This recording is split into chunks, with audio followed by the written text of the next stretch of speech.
but we also have an active role. Where do we see this in the Bible? Well, if you are going to watch this back or are taking notes, in Romans 8:13, we read, for if you live according to the sinful nature, you will die. But if you live by the Spirit, you put to death the misdeeds of the body, and you will live. Now note this, it's the Spirit that gives us the strength and conviction to actually work within us, that we can understand we can be different to how we are.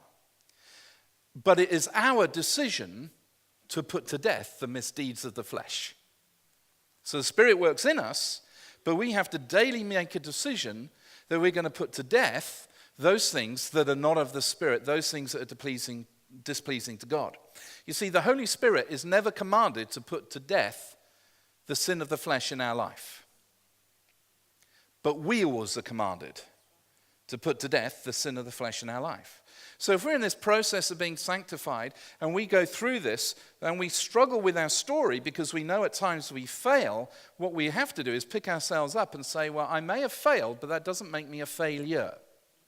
I may have made a mistake, but that doesn't mean to say I have to repeat this pattern over and over in my life. I can trust God, but I'm going to put to death that thing in my life that is not glorifying God. Now that feeling, and here's going to be a revelation for some of you because of some of the things you might have understood over the years or even heard preach on certain TV channels over the years, but here it is. When you make a mistake, and we're all going to, that feeling that you get, that actually you're not quite good enough, that you're not actually performing well enough, that there's something missing or slightly askew in our Christian life, that feeling is not from the devil accusing you.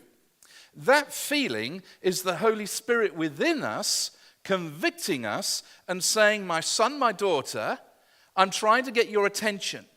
Because what was acceptable before you were a Christian is no longer acceptable now. And so that little feeling, now the enemy will try and come along and use that and start to say, well, that means God doesn't love you. No, that feeling that we get, that sense of, oh, it's not quite right. I know what I've done. Yesterday I could get away with it and it didn't seem to matter. But today it matters. It matters today because the Holy Spirit starts talking to us and convicting us and saying to us, son, daughter, you need to listen to me because I'm trying to get your attention in this so that you don't repeat the sin pattern in your life. And so that's actually the Holy Spirit at work in us. But so often people turn around and say, oh, that negative thought, that must be of the devil. It's only negative if it brings condemnation. If it's not bringing condemnation and it's bringing you to a point of saying, I want to deal with this, I want to repent of this, I want to be free of this, my friends, that's the work of the Holy Spirit, and that is sanctification. That is growing up in Christ. That is maturing in Him. And so we begin to understand that we don't have to struggle with our story because our story didn't, start and finish at the moment we got born again. I love testimonies. I love hearing how people came to faith. I love hearing the stories of faith, but sometimes they grate me a little bit because they sort of stop so suddenly.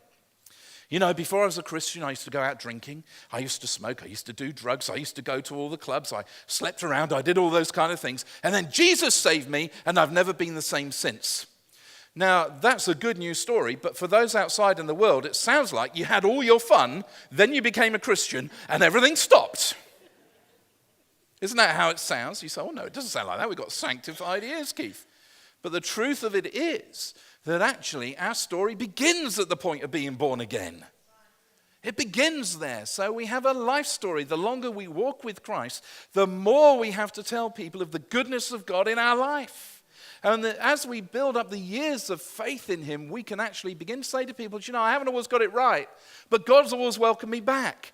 And for some, that's the most important message, because when you're talking with those who have walked away from faith, or we might call prodigal sons and daughters in the kingdom, the message they need to hear is, we've messed up too, but God welcomed us back. I thought this was a good sermon until I started preaching it. Now, we're all right, aren't we? And for us, we've got to grasp that. How many times has God welcomed you back? You may not have walked away from church. You may have kept going through church or doing your thing. But how many times has God welcomed you back? I think there must be literally dozens and dozens of times in my own life Well, God has welcomed me back and said, son, you messed up, but let's walk this out together. We need to stop focusing on the inadequacy of us and start focusing on the amazing redemption that has been given us. If we can sing it with such gusto on a Sunday morning, then we should have confidence in our story to be able to say to somebody when it comes up, what were you doing at the weekend? Well, I was in church. Well, I didn't think you were a Christian. Yeah, I know, I'm a really odd Christian because I'm not the best Christian in the world. And just be able to say a few words about your story, but God keeps welcoming me back. He keeps reassuring you, he keeps telling me that I'm his child. I don't understand, or you won't understand it, but you need to understand this. I've got something to tell you. You see, there's no such thing as a superstar testimony. There aren't. If there were, well, then we've all got superstar testimonies. We've all been delivered and saved. We're all healed inwardly. Everything's changed. None of us, if we know Jesus, are destined for hell anymore. So all of us have something to say. So we mustn't condemn the loss of being lost, but we must tell our story. There's someone who once applied many years ago. The account goes into church membership, and they wanted so desperately to become a member. And an old deacon was interviewing them. I don't know why in these stories the deacons are always old, but it was an old deacon interviewing them, and said, to this person's son, when you became a Christian, did you understand that you're a sinner? And he said, well, yes, I did. And he said, do you understand that you're a sinner now, saved by grace? And can you tell me the difference? And he said, well, to be honest, I don't really know if there is much of a difference in my life, because things still go wrong. He says, but this is the one thing I can tell you. Before I was a Christian, I was a sinner running after sin. Now I'm a Christian, I'm a sinner running away from sin. And that's sanctification. It's that idea that we run away from sin.